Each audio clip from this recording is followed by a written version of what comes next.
This is indeed an unprecedented event to have this many governing bodies together.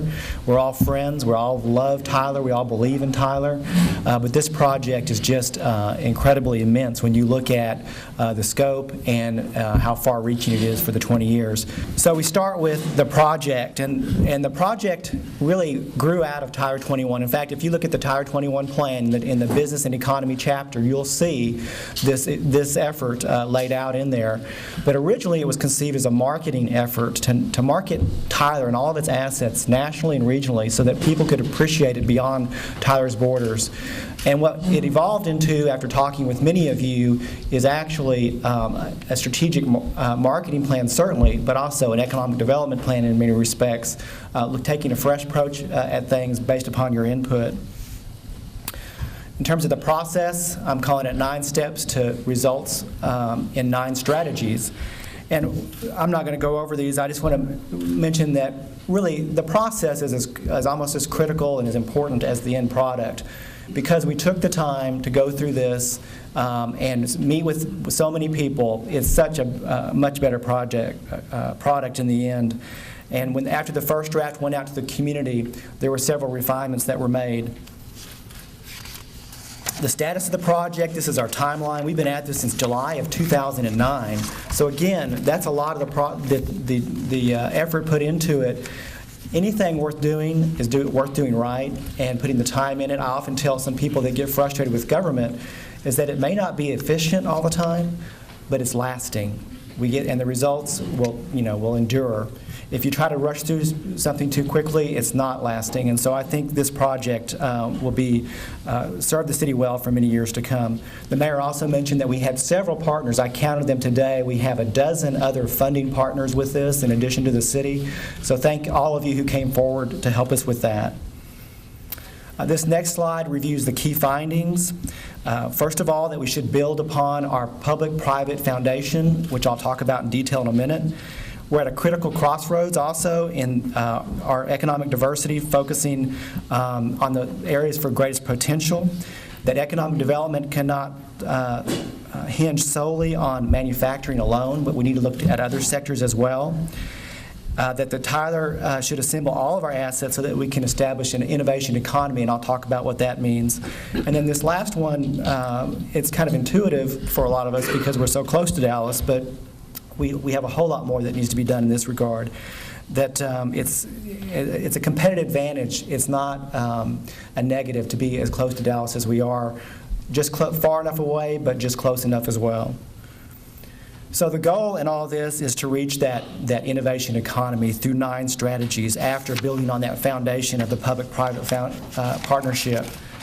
So the foundation is really what makes all this possible. It's the difference in all the strategies. The foundation is that collaborative effort. It's this group. It's all the meetings that we had leading up to this point.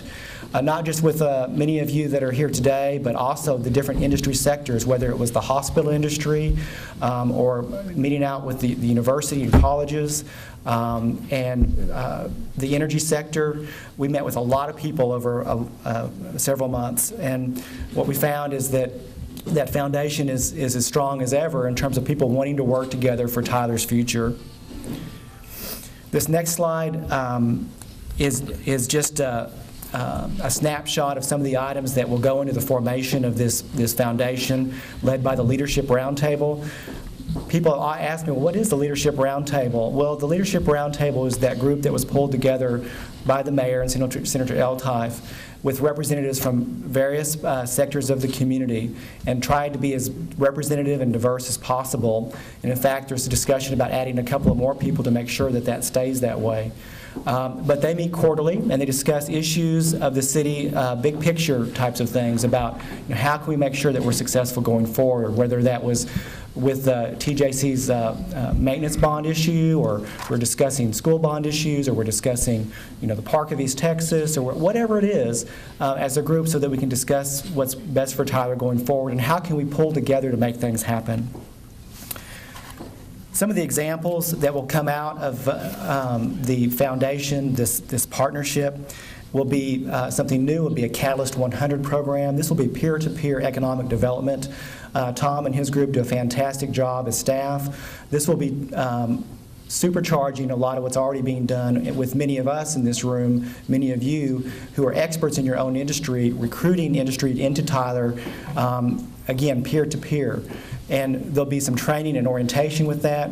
Charles Hill with Encore has agreed with the mayor to chair that effort, and so we're now putting together the collateral materials and the orientation process, and then we'll get into the appointment of those individuals. And there'll be 10 representing possibly 10 sectors, and then those 10 will recruit 9, so that's how we get to the 100. And we'll start small, we'll start with a few and then grow it. Short-term strategies on this first level above the public-private partnership: education, healthcare, biomed, tourism, and arts and entertainment hub. First of all, on education, what we really found and I think talked a lot about, whether it was with TISD or higher ed or industry, was that economic development is education, and education means economic development. It's the same thing. One powers the other. And so we also found that impact could be much greater if you look at, in particular, our higher education and the impact of our student population because of the lack of some graduate students in higher education. Some examples of what we'd like to pursue is, first of all, brand Tyler as a college town. We have more college students than Nacogdoches does, but Nacogdoches is known as a college town. We want to support the efforts of the P16 Council, who's already doing great work, much of it quietly, but great work behind the scenes, and see how we might be able to help them. Expand on our magnet school, charter school, and STEM school programs to match industry needs. Next is healthcare and biomed.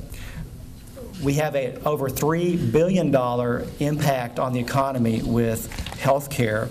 And the studies that the Chamber, TEDC, had done by the State Comptroller either further confirm that this sector employs 2 times the national average for health care. And 1 in every 5 jobs in Tyler is related to the healthcare industry. So some examples of how we might want to take some actions in this area are expand the residency program that we have at UT Health Science Center, expand nursing programs to serve the hospitals that we already have great programs going now, both at UT and then also all the services that people are trained on at TJC. And then we want to launch a development plan for district planning in the medical district and TJC area. We're doing one right now for UT Tyler and Texas College, and so we'd like to do one in the hospital district area along with TJC. Tourism is the next block or strategy at this level. It's time to showcase Tyler to the nation and the region about all of our assets. We want to focus on our existing assets such as sports, nature, outdoor, and faith-based activities. How we want to do this, first of all, is market. We need a strong community awareness campaign. We need to have a national and regional campaign. We also want to assess where our gaps are. I was reading a report that the Chamber gets, or CVB gets, or statewide, that looks at where tourism is having an impact in the different industry sectors and how much money is being generated in each of those economies. And there's some real opportunities in Tyler when you look at some of our comparative cities, whether that's Abilene or Waco or Lubbock or a number of hubs that are in the state. And they're doing better than us in the tourism area. So how we want to capitalize on that, we really want to look at some of our assets, whether it's the sports tourism venues or, again, trying to market better as far as all the assets that we have. So the Arts and Entertainment Hub is the next strategy, strategy 4. We want to continue downtown revitalization, and some case studies have shown us that arts and entertainment also create housing, and you get the real synergy going in that hub. And we've already had a lot of efforts going on right now in that respect with regard to the Tyler 21 initiatives in our own downtown. Some examples of that: establish that boutique hotel in the downtown and with a conference and meeting space, and address any real and perceived issues with regard to parking and safety. You'll note that I'm not hitting every one of these just because of a lack of time, but there's a lot of work to do, obviously. Okay, now we're up to the next tier, the third tier. These are more midterm. As you move up the pyramid, things become more long range and lofty. So in this tier, we're looking at 21st century energy, retirement, industry, and infrastructure. When we started this process, this first block was actually the legal industry. And because we took the time to go out to the community and shop this, if you will, we learned that that maybe wasn't an area that we wanted to focus in. But what we did find is that we have energy, which certainly has not played out. If anything, it's really on the verge of something entirely new for the Tyler area. So when we get to the energy block, horizontal drilling has revolutionized the natural gas industry, as many of you all already know, increasing the reserves 3 times over since 2006. There's more natural gas discovered in the Haynesville-Bossier Shale in the last 5 years than the entire history of gas exploration. There's a huge untapped asset there that's only beginning to be tapped. Examples of some actions in this area: explore educational programs like chemistry or chemical engineering, or some vocational related programs that might help this industry. Recruit and grow regional oil and gas production offices. Now we move on to the retiree industry. The average retiree has impact 3 times greater than the traditional manufacturing job. Examples of some things we might want to do in this area are, first of all, capture some baseline data regarding the size of this industry and its needs, the needs of the retirement community, and then dramatically enhance the retiree recruitment. We already are known as a retirement community, but there's a whole lot more that can be done in this area. The next block is infrastructure, and just like education, it's central to economic development. Some things that we need to be doing in this area are, again, secure those tourism venues, look at finishing Loop 49 to I-20. We're working on that certainly now, but make sure that that stays our focus, and upgrade entrance corridors. Now on to Tier 4. This is, again, more long-term. Strategies here include graduate education and 21st century transportation. Undergraduate education, Tyler's greatest opportunities are education and medicine, and the two work hand in hand and meet here when it comes to graduate education. Examples of actions in this area are graduate programs in medicine, chemistry, as I said earlier, and health care administration. Grow residencies to 125 out at UT Health Science Center and working with our local hospitals. And then grow graduate students to 1,600, which is doubling the size within 3 to 5 years. Transportation, the area here is twofold: air and rail. Examples of some things we might want to do here are a business park around the airport, tie the airport to a rail system, and then begin that feasibility study to connect rail between Dallas and Shreveport, and for Tyler to be on that corridor. So again, the goal is the top of the pyramid, obviously, and it's the innovation economy. And this is what the innovation economy brings. It contributes more to the intellectual capital and economic growth, which translates to job growth and creation and higher standards of living. It's about recruiting people as opposed to necessarily recruiting manufacturing or businesses. It speaks to our quality of life for people that want to stay here, for business retention. It's that transformation from early agrarian economy to the industrial economy, and now the innovation economy. And then the jobs are paying higher, as I said earlier, with regard to those that are in an innovation economy. So now is the time for a call to action, to connect those dots. What we found, again, as we were visiting around the community, is that a lot of this stuff was already happening. There's nothing new here.